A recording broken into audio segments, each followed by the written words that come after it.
এবার নিজে নিজে লড়াই করা শিখতে হবে। আমেরিকা আর সাহায্য করতে যাবে না। আপনারা যেমন আমাদের পাশে ছিলেন না, ইরানকে কার্যতই বিধ্বস্ত করে দেওয়া গিয়েছে, আসল কাজ হয়ে গিয়েছে। যান এবার তেল নিয়ে আসুন। এসব কথা কে বলতে পারে? আপনারা ঠিকই ধরেছেন, ডোনাল্ড ট্রাম্প তিনি এই সমস্ত কথা বলছেন। আর কাদেরকে বলছেন? যারা এক সময় বা যারা আমেরিকার বন্ধু দেশ, বন্ধু রাষ্ট্র, তাদেরকে বলছেন। ইরান যুদ্ধ নিয়ে ব্রিটেন সহ একাধিক দেশকে কড়া বার্তা দিলেন আমেরিকার প্রেসিডেন্ট ডোনাল্ড ট্রাম্প। সরাসরি স্পষ্ট এবং নিঃসংকোচে এই বক্তব্যে একেবারে স্পষ্ট, এই যুদ্ধ শুধু ইরান বনাম আমেরিকা নয়, বরং বৈশ্বিক শক্তির ভারসাম্য, জ্বালানি রাজনীতি এবং কৌশলগত আধিপত্যের এক বৃহৎ লড়াইয়ে পরিণত হয়েছে। মধ্যপ্রাচ্যে ক্রমবর্ধমান উত্তেজনার জেরে ইতিমধ্যেই জ্বালানি সংকটে ভুগছে বিশ্বের একাধিক দেশ। পরিস্থিতি এমন জায়গায় পৌঁছেছে যে আমেরিকার ঘনিষ্ঠ বলেই পরিচিত দেশগুলিও আজ তেলের জোগান নিয়ে চরম অনিশ্চয়তার মুখে। এই প্রেক্ষাপটে ট্রাম্প স্পষ্ট করে দিয়েছেন, এখন আর কারোর জন্য আলাদা করে ঢাল হয়ে দাঁড়াবে না আমেরিকা। প্রত্যেক দেশকেই নিজের যুদ্ধ নিজেদেরই লড়তে হবে। মঙ্গলবার দেওয়া এক বিবৃতিতে ট্রাম্প বলেন, যেসব দেশ এতদিন ইরানের বিরুদ্ধে যুদ্ধে সরাসরি বা পরোক্ষে আমেরিকার পাশে দাঁড়ায়নি, তাদের জন্য এখন আর কোনো বিশেষ সুবিধা নেই। তেল চাই? তাহলে দুটো পথ খোলা আছে। এক, আমেরিকার কাছ থেকে কিনুন। দুই, সাহস থাকলে নিজেরাই হরমুজ প্রণালী গিয়ে জোগাড় করে নিন। একবার ভাবুন, নিজে ওই এলাকাটাকে উত্তপ্ত করলেন, নিজে ওই জায়গায় সংকট তৈরি করলেন, ইরান খেপে গিয়ে হরমুজ প্রণালী বন্ধ করে দিল, তেল আসা যাওয়া পুরো বন্ধ হয়ে গেল। এখন ইউরোপের দেশগুলোকে বলছে যান ওখান থেকে তেল কিনে নিন। কি খ্যাপাটে প্রেসিডেন্ট! তো ডোনাল্ড ট্রাম্প তার বক্তব্যে কি বলেছেন এর প্রসঙ্গে একবার তার মুখেই শুনুন।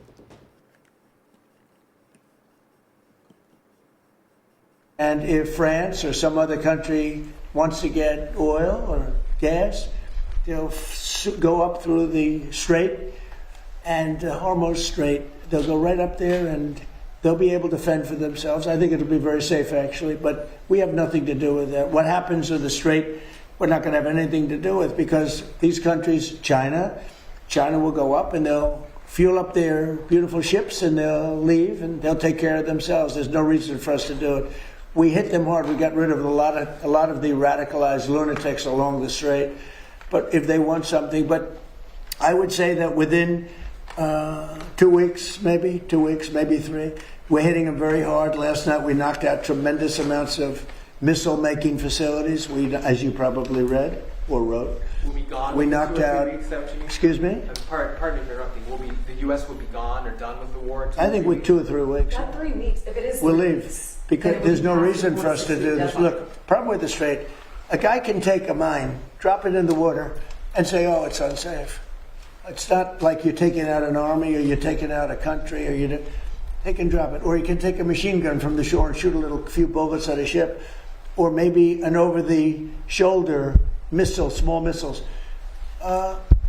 That's not for us. That'll be for France. That'll be for whoever's using the Strait. But I think when we leave, probably that's all cleared up. Today I heard tremendous numbers of ships were sailing through. We're negotiating with them right now. They've been, again, we have had regime change. Now, regime change was not one of the things I had as a goal. I had one goal. They will have no nuclear weapon. And that goal has been attained. They will not have nuclear weapons. But we're finishing the job. And I think within maybe 2 weeks, maybe a couple of days longer, to do the job, but we want to knock out every single thing they have. Now, it's possible that we'll make a deal before that, because we'll hit bridges, and we've hit some. We'll hit some bridges, got a couple of nice bridges in mind. But if they come to the table, that'll be good. But it doesn't matter whether they come or not. We've set them back. It'll take 15 to 20 years for them to rebuild what we've done to them. They have no Navy. They have no military. They have no Air Force. They have no telecommunications. They have no anti-aircraft systems. They have no leaders. You know, their leaders are all gone. That's why we have regime change. We have.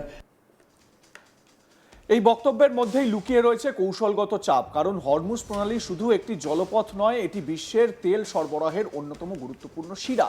বিশ্বের মোট তেলের প্রায় 20% এই প্রণালী দিয়ে পরিবাহিত হয়। ফলে এই পথ বন্ধ হয়ে যাওয়া মানে বিশ্ব অর্থনীতির ওপর সরাসরি আঘাত। গত 28শে ফেব্রুয়ারি আমেরিকা যখন ইরানের বিরুদ্ধে সামরিক অভিযান শুরু করে তখনই পাল্টা পদক্ষেপ হিসেবে হরমুজ প্রণালী বন্ধ করে দেয় ইরান। আর সেই মুহূর্ত থেকেই শুরু হয় জ্বালানি বাজারে তীব্র অস্থিরতা। অপরিশোধিত তেলের দাম হু হু করে বাড়তে থাকে, আন্তর্জাতিক বাজারে তৈরি হয় অনিশ্চয়তা এবং একাধিক দেশের বিমান পরিষেবা থেকে শুরু করে শিল্প উৎপাদন সবকিছুতেই পড়ে তার প্রভাব। এই পরিস্থিতিতে ট্রাম্পের সোশ্যাল মিডিয়া পোস্ট যেন আগুনে ঘি ঢালার কাজ করেছে। সেখানে তিনি লিখেছেন, যেসব দেশ হরমুজ প্রণালীর কারণে জেট ফিউয়েল পাচ্ছে না, বিশেষ করে ব্রিটেন, তাদের জন্য তার সহজ পরামর্শ রয়েছে। হয় আমেরিকা থেকে তেল কিনুন, কারণ তাদের কাছে প্রচুর মজুত রয়েছে, অথবা দেরিতে হলেও সাহস জোগাড় করুন, হরমুজে গিয়ে নিজেরাই তেল নিয়ে আসুন। এই বক্তব্য শুধু কটাক্ষ নয়, বরং একটি কূটনৈতিক বার্তাও বটে, কারণ এর মধ্যে স্পষ্ট আমেরিকা চাইছে মিত্র দেশগুলি সরাসরি সংঘাতে জড়াক, অর্থাৎ যুদ্ধের দায় এবং ঝুঁকি ভাগ করে নিক।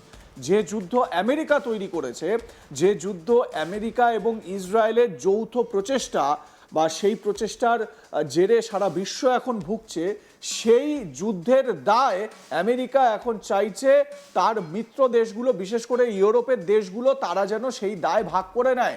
অর্থাৎ প্রকারান্তরে ডোনাল্ড ট্রাম্প চাইছে যাতে বিশ্বযুদ্ধের পরিস্থিতি তৈরি হয়, কারণ ইউরোপের দেশগুলো যদি আমেরিকাকে সাপোর্ট করতে চলে আসে এই যুদ্ধে, তাহলে ইউরোপের এই দেশগুলো, পশ্চিমের দেশগুলো এবং আমেরিকার বিরোধী শক্তি যেমন রাশিয়া, চীন, এই দেশগুলোও কিন্তু আসরে নেমে পড়বে এবং বলা যেতে পারে কার্যত ইরানের সাপোর্টে গিয়ে বলা যায় যে একটা বিশ্বযুদ্ধের মতন পরিস্থিতি তৈরি হতে পারে।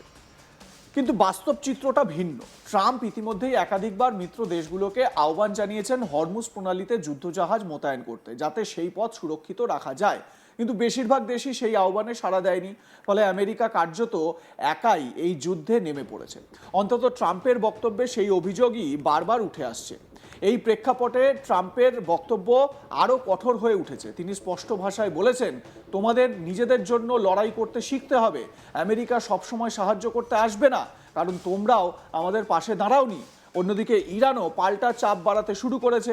ইরানের পার্লামেন্টের একটি গুরুত্বপূর্ণ কমিটি ইতিমধ্যেই হরমুজ প্রণালী দিয়ে যাতায়াতকারী জাহাজগুলোর ওপর টোল আরোপের প্রস্তাব অনুমোদন করেছে। অর্থাৎ শুধু পথ বন্ধ করাই নয়, যদি খোলাও হয় তবে তা হবে শর্ত সাপেক্ষ। এই পরিস্থিতিতে আরও জটিল হয়ে উঠতে পারে, কারণ একদিকে যুদ্ধের আশঙ্কা, অন্যদিকে জ্বালানির ওপর অতিরিক্ত চাপ। এই দুইয়ের মাঝে পড়ে বিশ্ব অর্থনীতি কার্যত টালমাটাল। এদিকে ফ্রান্স, আমেরিকার অন্যতম সহযোগী দেশ বা মিত্র দেশ, ফ্রান্স স্পষ্ট জানিয়ে দিয়েছে আমেরিকার যে ফাইটার জেটগুলো যেগুলো ইরানে অ্যাটাক করতে যাচ্ছে, তাদের সেই জেটগুলোকে ফ্রান্স নিজেদের এয়ার স্পেস ব্যবহার করতে দেবে না। একেবারে স্পষ্ট মুখের ওপর দরজা বন্ধ করে দিয়েছে। আপনাদের মতামত কি জানাতে ভুলবেন না। দেখতে থাকুন আজ তাক বাংলা, সাবস্ক্রাইব করুন আমাদের ইউটিউব চ্যানেলটি, বেল আইকন প্রেস করুন নোটিফিকেশন পেতে।